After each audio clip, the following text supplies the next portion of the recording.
Ayun na yata yun. Yata yan eh. Parang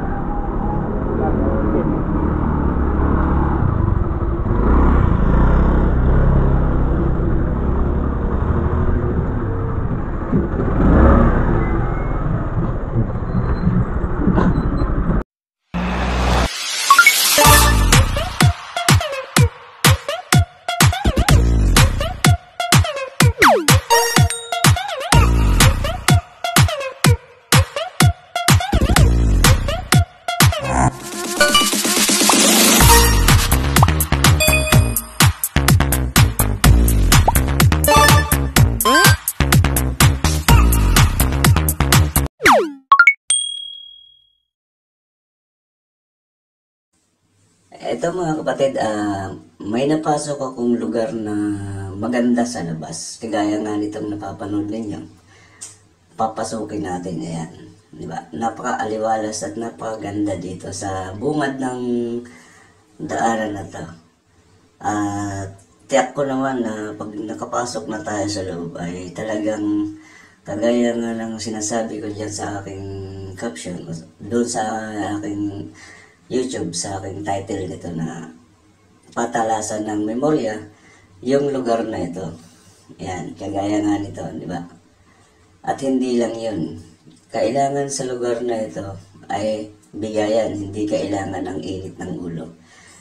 Kasi kapag mainit ang ulo mo, kung halimbawa dito ka dadaan, ay tiyak ka lang. So kailangan mo dito is ano ka lang, kalmado. Ayan, kagaya nito. Pag pumasok ka sa lugar na yan, yan palusong. Kapag may kasalubong, tiyak na aatras talaga ang isa sa inyo. At hindi lang yan. Bukod dyan sa atras, masikip pa ang kalsada na to. O yung daanan na to. No? Para siyang puzzle. Magpapaikot-ikot siya. Papaliko-liko kung saan-saan. At may mga nakaharang pa, di ba? So, hindi mo kailangan magbusina. Kailangan lang marinig nila na ikaw ay padaan o hindi. Kasi nga, gaya ng sinabi ko, mapapaaway ka kung halimbawa man na ikaw ay magbusina pa dyan. So, kailangan i-enjoy mo lang at dapat tandaan mo kung ilang liko ka na at kung saan ka banda liliko talaga. Kasi na masikip ang daan, may maluwag naman, pero hindi lahat maluwag yung daan na dadaanan mo sa area na ito. So, kailangan mo maipamilyar, di ba? Kung saan ka dapat o kung paano mo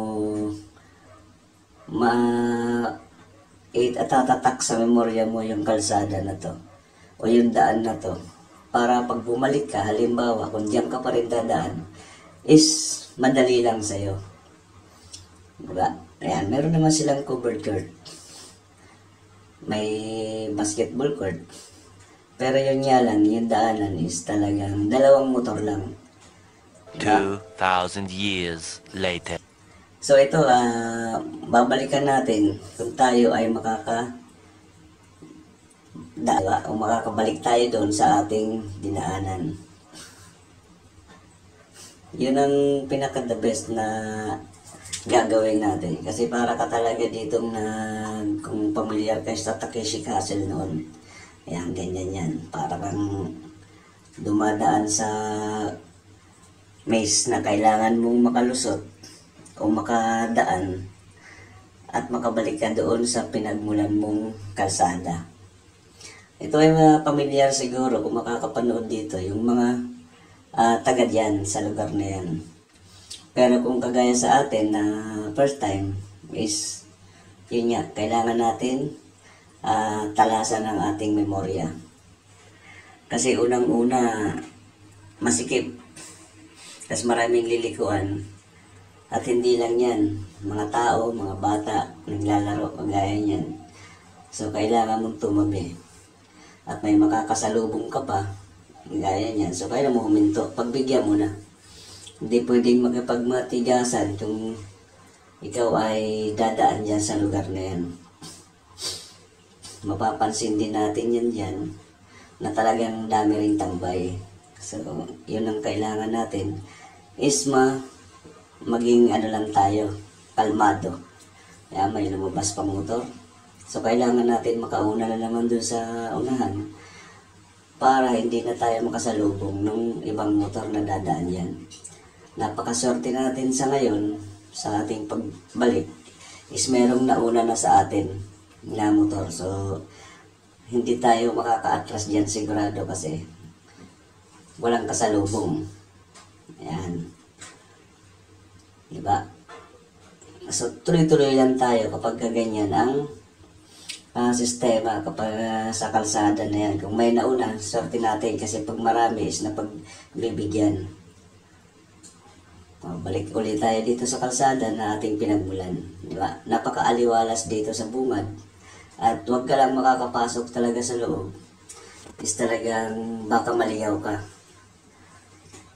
Kaya yun, ingat palagi kung kayo ay makakapasok yan. Salamat mga kapatid.